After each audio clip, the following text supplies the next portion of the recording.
This is Junior from Funk Physiotherapy, talking to you about thoracic mobility. So you may be wondering why thoracic mobility is so important for our body. So I brought a little model here today just to explain. So this is our thoracic vertebrae where our ribs attached, and on top will be your cervical or your neck, and below is your lumbar, which is your low back. So thoracic mobility is important because your thoracic spine was meant to bend backwards, bend forwards, turn side to side, bend to the side, bend to the side. It's supposed to move around quite a bit. Now, if you think about it, if all these joints, including our ribs, are very, very stiff, so they don't move, in order to do the things that we want to do in everyday life, you'll have to compensate. And the two areas you'll probably compensate is your neck as well as your low back. So if the thoracic spine can't turn, that means you have to use more of your neck. Same thing if you can't turn as well here, you might have to use your back as well. And you might twist your back, you might twist your neck in a funny way, and that's how we get injuries as well. So that's why thoracic spine mobility is so important, to prevent any type of injuries from the neck as well as the low back. So let's take a look at some of these exercises that's going to be great to unlocking your thoracic spine. Our first exercise, we're going to do what's called full moon. You're just going to need a place to lie down as well as a pillow. So why don't we lie on our right side first.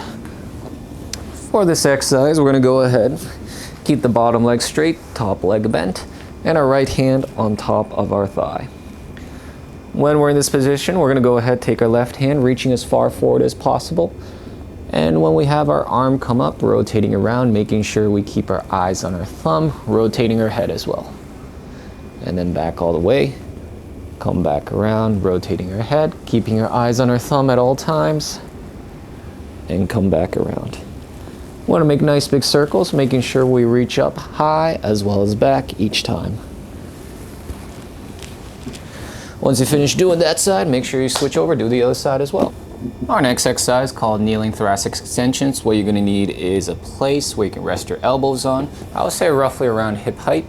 And you also need something to kneel on as well. So for example, you can use a chair, you can use a sofa, as well as you can just kneel on a pillow as well, or roll up a blanket.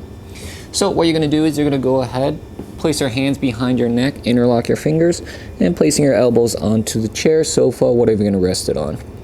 Once you're in this position, you're just going to slowly rock back until you feel the stretch right by your mid-back, as well as some people on the underside of their arm. And you can just come back out. You can rock back in. You can either hold as well. And to even get a good stretch, what you can do is press your elbows down, hold for a little bit, and then relax and sink a little bit deeper. It's a PNF pattern. It's just a type of stretching that we do here at PT to give you a little bit more of an extra stretch. And then slowly come out as well. For those that are extra brave, that want to try something new, go ahead, grab a dowel, grab a stick, whatever this is, maybe even a broomstick. And what you're going to do is you're going to have the same setup, but this time holding onto the dowel. Elbows onto our surface and slowly rocking back. Once you feel like you reach the limit of your thoracic extension, what you're going to do is you're going to go ahead, bend here, come back out, and just continuing to bend our elbows back and forth. Every time that you bend your elbow, you should feel an extra stretch just along the mid-back. What you're doing is you're actively using your triceps, and your triceps are trying to give you a little bit more extension to the thoracic spine. For our next exercise, we're going to be in a half kneeling position.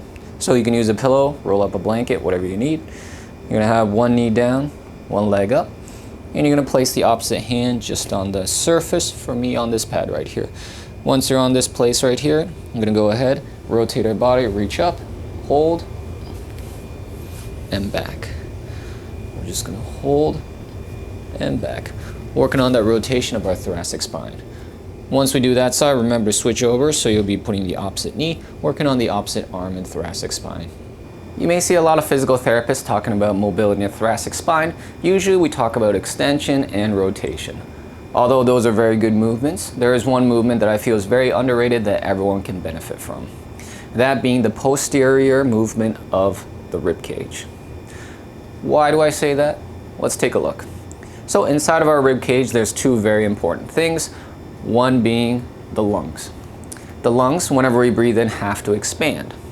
Usually when the lungs expand, they don't expand in one direction. They expand in all three directions. However, because we have very stiff backs, what's going to happen is that most times individuals, when they breathe in, they'll have their chest come out, maybe have their neck come up, but they'll never see motion here in the posterior part. When there is no movement of the ribs here on the posterior side, what's going to happen is that the joints in between right here, the vertebrae, they're going to get stiff as well.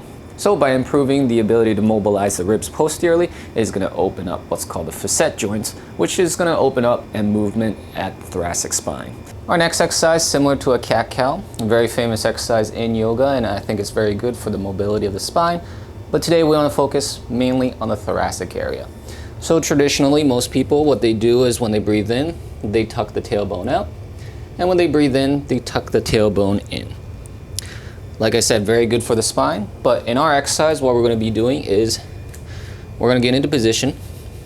And we're going to get ourselves into that really nice hunched, tailbone tucked, our hands pushing out into the floor, and our chin tucked in.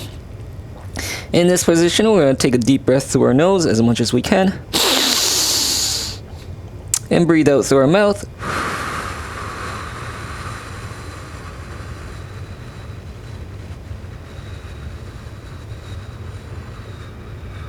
For 10 seconds. This will be quite a difficult exercise for most people because they don't have the ability to expand and shrink their ribs as much as they can. When we do this, we get a nice curvature in the thoracic spine, allowing the ribs to move posteriorly a little bit more to help with its expansion, but also mobility of the thoracic spine. Give it a try and see how you feel. Last exercise I want to introduce to you might not be considered an exercise at all, but it's something that you do roughly 10,000 times a day.